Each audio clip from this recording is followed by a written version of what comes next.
Thank you everyone for tuning in. If you haven't already, make sure to subscribe and follow our channels on everything, all social media platforms. The link will be below. On today's show, we have a very special guest. His name is CeeJ. He is a creative artist, a rapper, all the way from the best suburb in all of New Zealand, which is Mangere. Shout out to everyone in Mangere. You are awesome. And we are here today to talk about his creative journey. Welcome to the show, CeeJ. How has your morning been? Yo, what's up? My morning has been a bit slow, but on point. I feel blessed to be here. Appreciate everyone. And yeah. Amazing. Thank you so much for coming on. Thank you for having me. It's good to have you on. I always love, I always enjoy episodes where I get to speak with people from Mangere especially, and just having really down-to-earth, community talks. So you're a rapper, creative artist, and I've seen some of your music online. A lot of people will call it controversial, but so far I like the vibes that you give through your songs. Very Tupac vibes. I've seen very old school and pretty hard hitting. You have a lot of your clips in different areas. If you're from Mangere, you will know where the spots are. And yeah, I think it's pretty awesome that you've come this far in your journey. How old are you? I'm 22 years old. 22, and you're young as well, and you went to Aorere College, right? Yes. Yeah, so first of all, tell us a bit about yourself. Like, we know that you're born in Mangere, but what was life like growing up in South Auckland, those kind of things? I was born and raised in Mangere. It was hard, as for every other Polynesian in the South Side. Same struggles. We're living in poverty and the hood. A lot of crimes, a lot of fights, a lot of no lunches and all that. Hey, now kids get free lunches. Yeah, that's good. That's good. That's real good. Yeah, that's really nice. But yeah, my life's the same as every other Polynesian South Side. Same struggles and all that. But you'll hear a lot about my story through my music. So yeah. Why did you get into music and rapping? At first, I was balling. I was a basketball player, so I wanted to pursue basketball. Until one day, I just decided to do music. I just thought in my head that it'd be nice to get paid at home in my house, next to my family, without leaving the country, and have that bank account filled up for music and just go shopping with the boys type stuff. Yeah, that's kind of what got me started. Really, I just thought one day, I just want to do music. Yeah. And because mind you, I've been doing music growing up. I was producing beats and all that, and then I started recording music for fun on the side because my older brother used to make music. He used to rap. So he's kind of like the inspiration to how I got this good and how far I came. So my older brother's the inspiration, and then we just started making music growing up, and then he went inside, and I started balling out, and then one day I'm just like, I want to get paid at home. I want to find a way to get paid while I'm next to my mom and dad. And it was that one morning where I was just like, I'm going to stop basketball. I'm going to do music. Cool. And who were your kind of influences, early influences when you were writing? Tupac. Just Tupac. Just Tupac? Just Tupac. Besides my older brother. Yeah. Just Tupac. Just grew up around him. Yeah, a lot of family members playing him. Yeah, just Tupac. That's crazy. Yeah. Who else do you like in the scene right now? Pop Smoke. Yeah. And probably the boys. The boys. Yeah, Bad One, Nola, Jack, Skoko, Rye67. These are just the homeboys I hang around. Oh, right. Yeah, we all on that same mission. So besides Pop Smoke, the ones on the scene right now are just the boys. Yeah. And what is when you're writing music, what does that look like? What's your creative process like? Is there something that triggers you to write something, or? When I'm writing, I definitely got to be on my own. I have to be in my own zone, in my own space. No one can be around because I like to feel it out when I'm writing. I got to feel it, type stuff. But yeah, I got to be in my own space, in my own headspace. I got to be feeling it. And no one can bother me. This is when I'm writing music, though. When I really want to zone in and I write. Yeah, no one's got to be around. I just got to be alone. Just me and the beat. And that's usually how it is. I just fill it out or whatever I'm going through. But I definitely just got to be alone and zoning in. And then do you like, when you've written something, do you like send it to people to listen to and ask for feedback, or you kind of just like, nah, I know what I want? Yeah, I know what I want. Yeah. I know what sounds good. I've listened to music my whole life. I know what sounds good. I know how to flow on a beat. I know how to structure a song. So like whatever I write down, I just know it's that. That's what I want out. But I never show anyone. I never like record it and send it out. But unless I'm in the studio and the engineer's there. We's the only person that listens to it. Yeah. That's true. That's true. And have you done any like live shows or performed in front of live audiences? Yeah. What's that? How's that experience been like for you? It's amazing. Yeah. It's great, especially with the atmosphere with myself being on stage. I don't know how it is for everyone else, but just knowing what I bring to the stage, it's like I love it. I love it, especially when the people just go, they had to listen to me. Yeah. I love it when they just listen to me and I get on the stage and I say what I say and I know everything I say is real and pure. Yeah. And I know it'll touch someone. It's amazing. I love it. Blessed. And as you say, like, it's real and pure. If you look through your songs, it's a lot about things that a lot of people in Mangere experience. So like being gang affiliated, growing up in the hood, those kind of stories. A lot of people find it controversial because they'll be like, look, this guy's like freaking promoting violence. He's promoting, drugs, alcohol, and all this. Like, look at him. Yeah. And they may not take it as kind of like a positive thing. They'll think you're just doing it for like clout or whatnot. What do you say to that kind of person who sees you in that light? I say that's fine. That's okay. Everyone's gonna have their opinions. If you can relate, you understand. If you can't relate, don't judge. Just try to understand. But everyone that has that type of mindset towards me, that's okay. I'm fine with it. Some growth there, mate. So you're kind of like just in your own lane, focused on you. Definitely. Yeah. Definitely. And you know that all of these criticisms will, come towards you. But like, I think as an artist, you'll get to a stage where you'll realize that your voice has an impact. I think you already realize that now. How important is that to you as an artist, that everything you say, like you say, everyone's looking at me, everyone is hearing what I'm saying? How important is that to you, and what do you look at doing with that? It's very important. I feel like the voice is you. Your voice is you.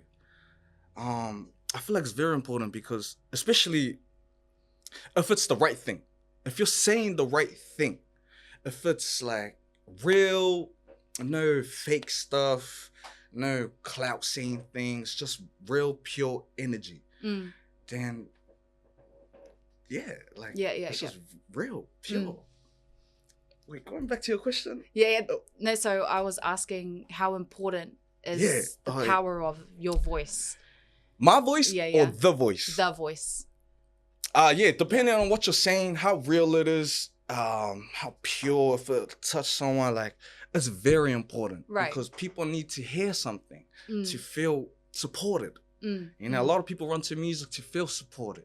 A lot of people don't have supportive systems out here in the real world, so they turn to music. So if I can be that voice for someone, then it's definitely important. It's very important. Very, very, very. Because everyone is essentially in different stages of life, eh? Like, some people are healed, some people are not fully healed. And music is definitely an outlet, that a lot of people go to feel okay or try to find something that they relate to. Do you feel that's where you are right now? You're not trying to look away for a certain people, but you're trying to draw people who relate to your experience. I feel like I'm not there where I want to be yet. I'm not there yet, but I'm nearly there. I'm getting there. Slowly there. I feel like I'm still growing up. I'm still growing up into the person I need to be and growing up to the man I need to be, especially as an artist. There are things that I say that may be wrong in my old videos, but now I need to change the way I'm saying it, the way I'm delivering my songs, the way I'm wording it, so the people can receive it in a better way. Because I'm still young. I said a lot of things that maybe now I regret. But I feel like I got way more to say, way more to learn, a lot more to learn and share with the people, especially people where we come from, because they don't usually have people like me trying to put on like this. So yeah. And the reason I say this is because I think with artists in general, they grow with their music. So oftentimes, you know, you could pick your favorite artist. You see them in their early days, when they've kind of built a career and when they've like peaked, and you can see their growth through that. And I guess a lot of people would be scared because they're thinking future and past. Like if they're going to write something, they'll be like, what are people going to say about me at this stage in life? Or they'll think of themselves in the future and they'll be like, oh, what if back then I'm not the person? But you've been able to be yourself and be okay with it, right? Yeah. And definitely. not think too like, oh, this is going to look bad to these yeah. people. Yeah. And I think that's a skill that's built through experiences that you go through, because you can't have that level of self. You're okay with yourself, and you're okay if people see your journey as A, B, and C. How did you manage to attain that type of mindset? It was basketball for me. I was a quiet kid. I was a shy kid, very antisocial, never talk with anyone. But I loved basketball. And I knew in basketball, you had to shine somewhere. You had to be more confident, energetic. You got to talk a lot, show leadership on the court. And you can't be shy. And a lot of times when you're just a 6-foot Polynesian kid like myself, you get a lot of words from your elderly, other people, the same culture saying, you're not going to do it. You're not going to be great at basketball. So I'm saying, okay, I don't like what they're saying. I need to grow up. I need to change something. So it was more, I used the negativity to fuel me to become who I wanted to be. Right. So like, I knew I had to be loud on the court. If I wanted a ball, I had to, pass to him. I had to talk loud. And I'm not a loud guy. So it took years of just, because I've been in the basketball game 5-6 years. So along those 6 years, that's just me growing up as a little kid who loved basketball and just growing up into a teenage boy. And in those 6 years, I became better at talking, more confident, a better teammate, just leading on the court and just being there for the team. And just doing all of that as a basketball player, it reflected back onto my life. And now I don't need basketball anymore to be this person. So now it just helped me become this person as a human. And that just changed. I just moved to music. So now I just got all of these characteristics, but now I'm in music now. Got that same energy, same realness, same inspirations, you know. Now I'm just doing music. Now that's really cool. So sport kind of like got you out of your shell. Yeah. And it's intense, like definitely, on the court. Because you have people watching you. You have people who will like, all eyes on you, literally. So basketball helped you to gain that confidence that you needed. For sure. And so you stepped away from that. You're coming into rap now and you're fine. You're not kind of like battling with any internal battles that will destroy your confidence. And it shows through your music. I can see it, like the energy that comes through your songs. When I first listened to one of your tracks, like straight away just gave me hard West Coast Tupac vibes. And now sitting to you and talking to you, I can understand how your energy projects through that song. So well done. That's pretty awesome. Thank you. Shout out to basketball for sport. Would you encourage people to join more sports if they're trying to break out of their shell? Of course. To leave the hood in the streets, do some sports. For real. That's awesome. And I guess it puts even more importance on like having good funding behind our schools, to support like sports and things like that. And even now, like local courts. Are there many courts in Mangere? Now, this year, I've seen a lot of new courts popping up, so that's good. A lot of resources coming out, facilities. I've been seeing that in the hood. That's good. And the park at David Lange is pretty big now, Like, I remember going there when I was young. And you'd have to wait your turn, like to go in the front up. Now I go with my daughter, and she's just like, there's so much space. Like, so that's pretty cool, I reckon. Yeah, for sure. So, you know, we've gone through how you've gained this confidence, but just winding it back to like when you were trying to come out of your shell, And how did you manage to get over dealing with criticism? Because I'm sure you're facing it now with your music, seeing a bit of hater comments on your on your YouTube videos. Yeah. How do you deal with that negative criticism? It's not easy. Yeah. It's not easy. I don't think it's easy for anyone, no matter how big you are. I just try and focus on what's good for me, and what I know about myself. I see it. It's hard not to take it in, but I know what's good for me. I know what's best for me. But sometimes I fall victim to comments like that and what people say. But I never show it. I never go out and blah, blah, blah, blah, blah, blah, and reply back and show them the energy they want from me. Yeah. But I just always try and tend to focus on what's good for me, ignore that. It's a struggle for me right now, especially for me. There's a lot of people popping up. But yeah, just trying to get over it. I don't think you really get over it. I think you just get used to it. Right. Yeah. That's a good way to put it. Yeah, I don't think you can get over the hate and stuff. I think you just get used to when you grow as a person. Cause I just seen a lot of hate comments. I still have the same feelings as I first saw him 4 years ago. I still got the same feelings, but now I just feel like I'm a bit stronger now. Yeah, I don't know how to deal with it. Yeah. But I know that I'm used to it. I know that it's nothing new. And you just gotta learn yourself. You just gotta know yourself and how you deal with it, how you want to deal with it. But yeah, I got that down, I think. No, that's me. I totally get that. So I'm just gonna rewind it back a bit as well. Like when you do see a hate comment and it like affects you in a way, what does that conversation look like in your head? Like I wish I knew where you were. You know, I wish I knew what you look like. It's like that. Yeah. Yo. Yeah. So it's like full on, just straight. Yeah, like, yeah. It's like that. But man. Yeah, and then like you have the moments of anger, right? And then you're like, and then how do you, what do you call it? How do you mentally get to the point where you're like, nah? So you have the anger, and then you kind of just like simmer it down a bit on your own, or? I always reflect back on the times where I got out of hand. I get out of hand, and I just think to myself, okay, I've done that before. I've replied to it before, or I've reacted to hate before. And what's the worst thing I've done? I think back on it, and I'm going, okay, so if I've been there before and I don't like the way I reacted and it's done this to me,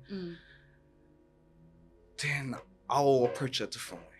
Right. I won't do what I did last time. So like not reply, not saying anything, even with how mad I am.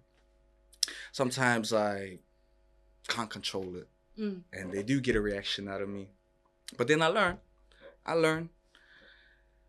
But now onwards, dang, I'm not trying to get involved with anything like that, even though I know it's coming, even with how mad I am. Right. Just trying not to get involved with it, knowing how crazy I can get with it. True. Yeah.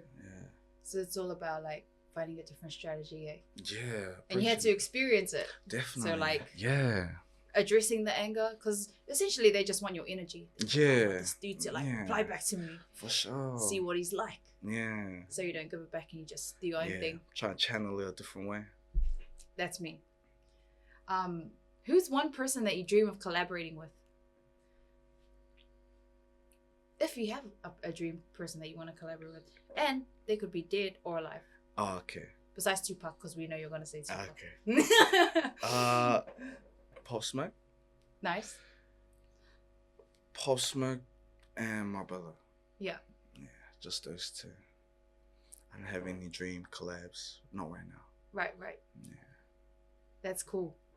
And are there any projects that you're working on currently? Yes. I'm working on an EP. It's called Unmastered. Yeah, I'm working on that. It should be dropping this year. I'll be dropping that this year.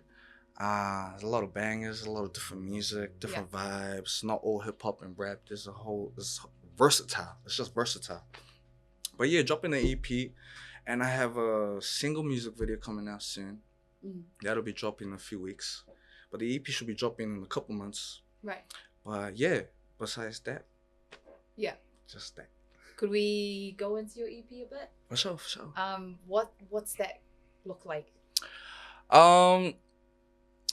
It's more about me. You get an insight more about me. Different music. There'll be a whole wave of music, a lot of working out music, a lot of personal, emotional music. Just giving an insight about who I am, really. Just more of emotional side. Yeah. More vulnerable side that the people want to see. Nothing too hardcore. Just trying to unfold myself to the people, really, with this EP. Nice. Yeah. And what is what's been your biggest challenge you've had up to date in your creative artist journey? Probably the views, the streams, the people tapping in, trying to get an audience, really a good, strong, solid fan base, a foundation. That's probably what I'm struggling most with right now. Just trying to bring the people in to my lane. Right. Yeah. And have you tried any different strategies, like social media strategies or other promo type of stuff? What have you been trying? I've been trying some content. I don't know what to try, to be honest. I don't know who to go to with the social media stuff or what I'm supposed to be doing in this game. Yeah. I'm still kind of fresh to this game. So I don't know what I'm meant to be doing right now to get the people coming into the side. But I will eventually. The people will come to this side eventually. Yeah. But I just don't know right now. Yeah. I really don't know. But I'm trying to post more content, just trying to keep consistent with the uploads. I feel like that does something. Absolutely. Yeah.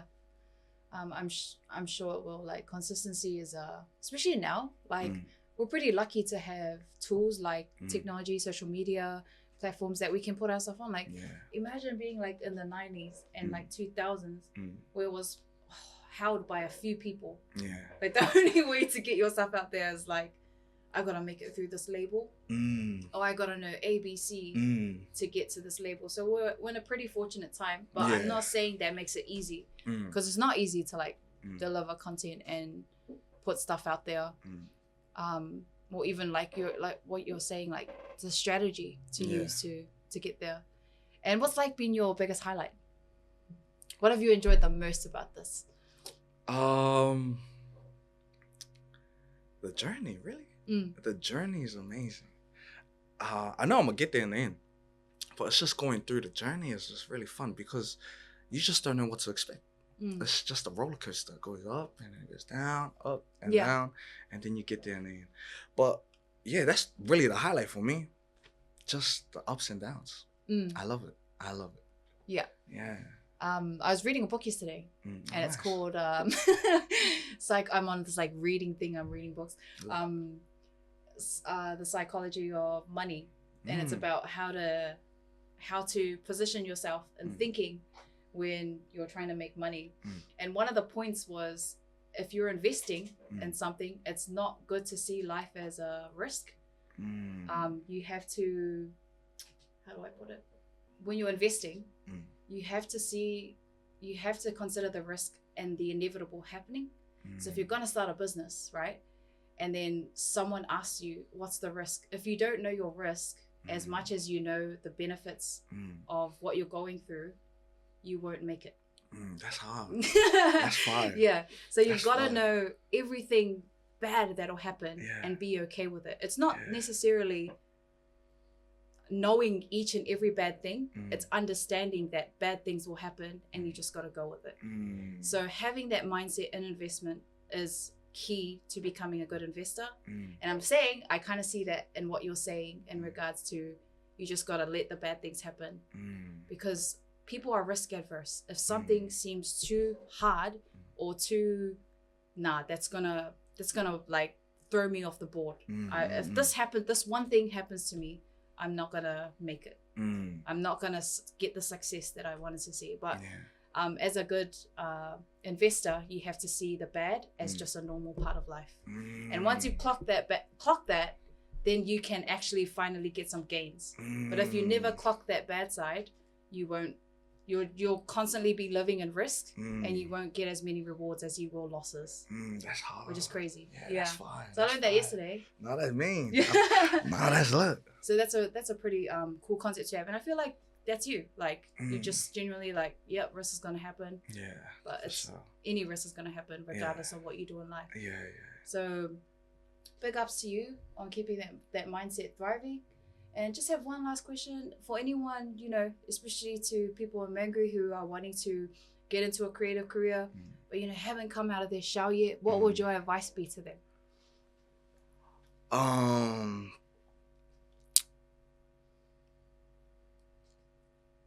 If you want to step in this lane, be ready to go all in. If you're not all in, don't do it, you know? Like, you got to give it your all. If you want to do something, it really has to be that something. Like, you can't just half-ass it. Excuse me if that's a swear word, but don't half-ass something, okay? Got to be full on. Like, don't care what anyone says. Just do it. If you love it, do it. If you really want to do it in your heart and your soul, go deep into your soul, your heart. If it's there, then do it. If it's not there, don't do it. You'll know what you want to do, but don't rush yourself, okay? You'll get there. That's my advice. Love that. Thank you so much, CeeJ. Thank you. You just want me so rap? Yeah. Into the mic? Yeah, look. When I dap my cuz, you hear that G-note. Music up them real boys in the hood, G-code. Too much noise around the ghetto, so I block out the noise. The fake in me, zero. G-shit, play my cards right, gotta seize it. Chumps moving like chimps, I'm moving it like Caesar. They waiting on my drop, Joe's drop on my teaser. Clip it with the drop, get hot, got them tweaking. I seen the sneak disses, I won't say much. At least we know who being solid when they hit.